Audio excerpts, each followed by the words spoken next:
Okay guys, so this video is a continuation of the video you just watched, but this one's going to be more of an application video instead of just, hey, here's a problem, multiply it. So definitely have your notes out, piece of paper, calculator, pencil ready for this. Take good notes for this, step by step if you need to. Remember, we've talked about if I'm going too fast as I'm working it. The good thing about a video is use the pause button. So pause the video, draw the picture that you're going to see, and draw step by step of how to actually use multiplying polynomials in an application problem. So we're going to start with this first one, and it's going to ask us to find the area of the rectangle. So first of all, recap, how do you find the area of a rectangle? So formula for the area of a square and for a rectangle is length times width. So A equals length times width. So if you're looking at this rectangle, the length is not something normal like we would see. The length of our classroom is a 12 by 15. So it's not just a single digit number.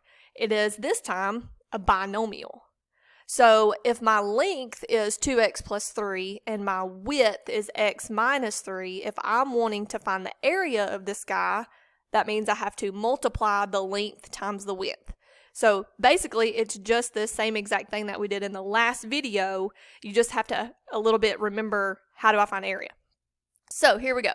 Area is length, so 2x plus 3 times the width, which is x minus 3.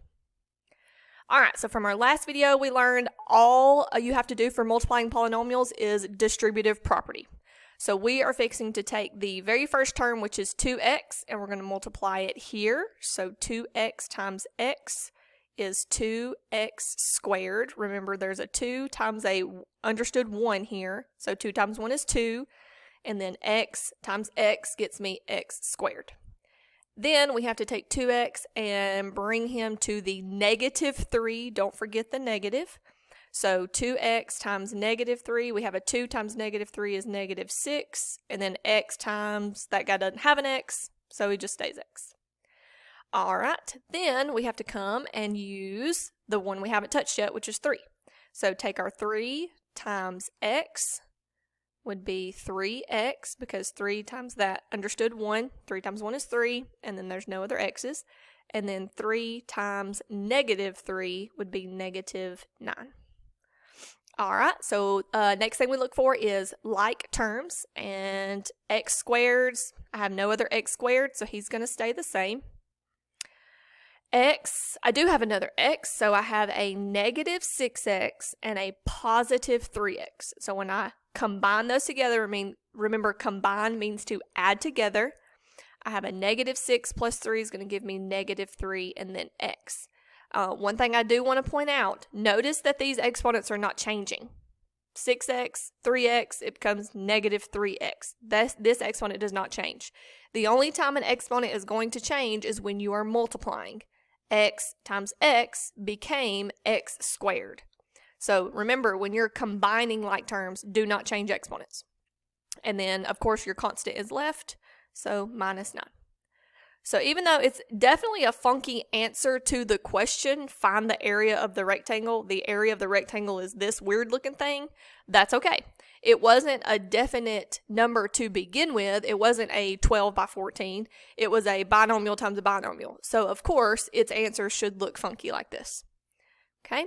The only thing else I would add to that is, since you are finding the area, you know that it's going to be some kind of units squared, because finding the area is always square units. All right, so our next problem dives a little bit deeper. Notice we still have rectangles going on, but this time it's asking me find the area of the blue shaded region. So this time it's not as simple as this last problem where we were just finding the area of the rectangle and boom, you're done. Because if you notice, the shaded region has a big chunk taken out of it. So the blue shaded region is not simply going to be this times this. So you kind of have to think through this.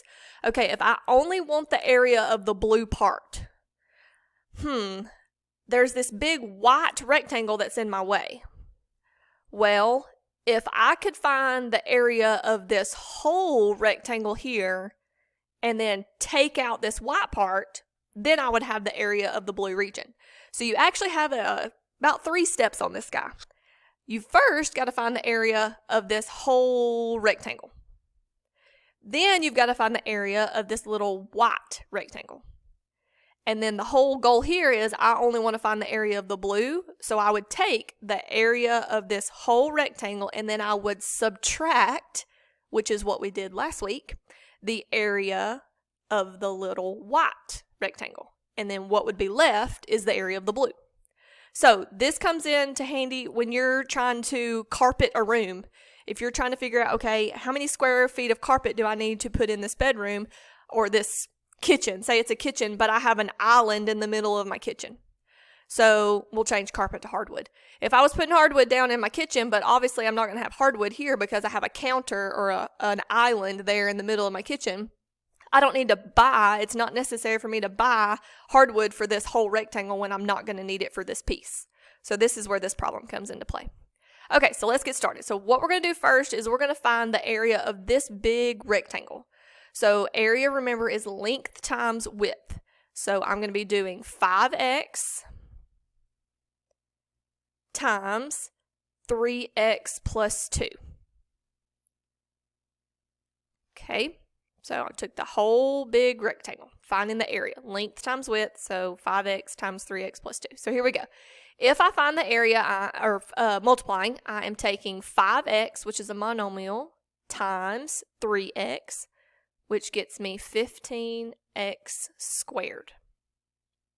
Then I'm going to take my 5x times my 2, and that's going to give me 10x. So what we just found here is the area of that whole big rectangle. This is not the area of just the blue region. It is this whole rectangle.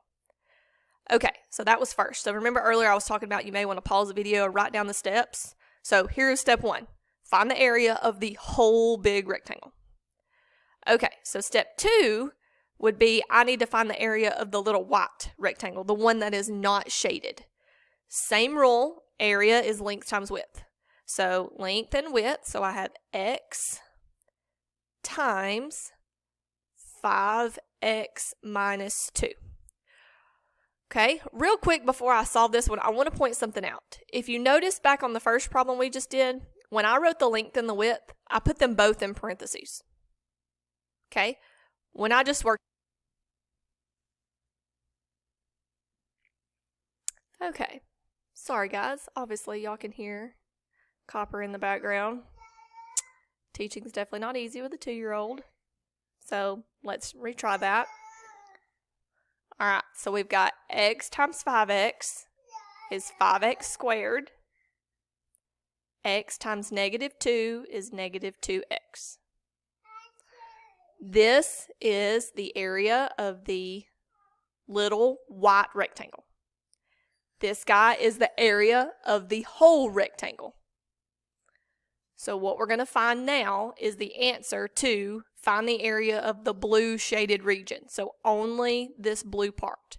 So we're going to take the area of the whole rectangle, which is 15x squared plus 10x, and we are going to take out, so subtract, the area of the small white rectangle, which is 5x squared minus 2x. Okay, so this is actually what we did last week, subtracting polynomials. So let's go over how we did that last week. There's an understood 1 in front of this parentheses, so that changes nothing. 1 times 15x squared, 1 times 10x, you're still going to get 15x squared plus 10x. That's not going to change. In front of this parentheses, though, we have an understood negative 1. So if I multiply everything in the parentheses by negative 1, this guy changes to negative 5x squared, and this guy changes to positive 2x. Now, all we have to do is go through and combine like terms. So I have 15x squared here and a negative 5x squared here. That gets me 10x squared. And then I have a 10x here and a 2x here, and that gets me 12x. All right, so once again, it may look funky, but the original problem that they gave us was not numbers anyways. So your answer should look funky as well.